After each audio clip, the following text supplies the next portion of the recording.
নোয়াখালীর কোম্পানীগঞ্জ ও ফেনীর সোনাগাজীর সীমান্তবর্তী মুসাফুর ক্লোজার ভারতের বন্যা বা উজান থেকে আসা হঠাৎ প্রবল পানির চাপের মুখে ২০২৪ সালের ২৬শে আগস্ট ভেঙে গিয়ে নদীগর্ভে বিলীন হয়। এটি আজ এক নতুন বিপর্যয়ের সূত্রপাত। এই ভেঙে যাওয়া কাঠামোর ফলে নদীর দুপাটে শুরু হয়েছে ভয়াবহ নদী ভাঙন। বাড়িঘর, ফসলি জমি, রাস্তা সমস্তই বিলীন হয়ে যাচ্ছে। উজানের পানি প্রতিনিয়ত প্রবেশ করছে নতুন ফাটল দিয়ে, আর লোকেরা আতঙ্কে দিনরাত অপেক্ষা করছেন।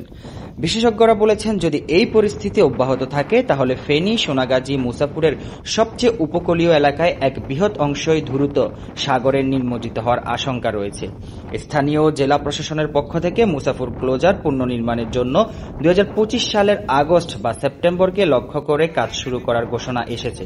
তবে অনেকেই বলছেন, এত দেরি হলে নদী ভাঙন থেকে আর রেহাই পাওয়া যাবে না। নদী ভাঙন কোনো সতর্ক সংকেত নয়, এটি একটি ভয়াবহ বাস্তবতা। মুসাফুর ক্লোজার পুনর্নির্মাণ না হলে ফেনী, সোনাগাজী ও নোয়াখালীর সবুজ উপকূল হতে পারে সাগরের কোলে। তাই স্থানীয়দের দাবি, দ্রুত সময়ে মুসাফুর ক্লোজার এবং টেকসই বাঁধ নির্মাণ করা হোক।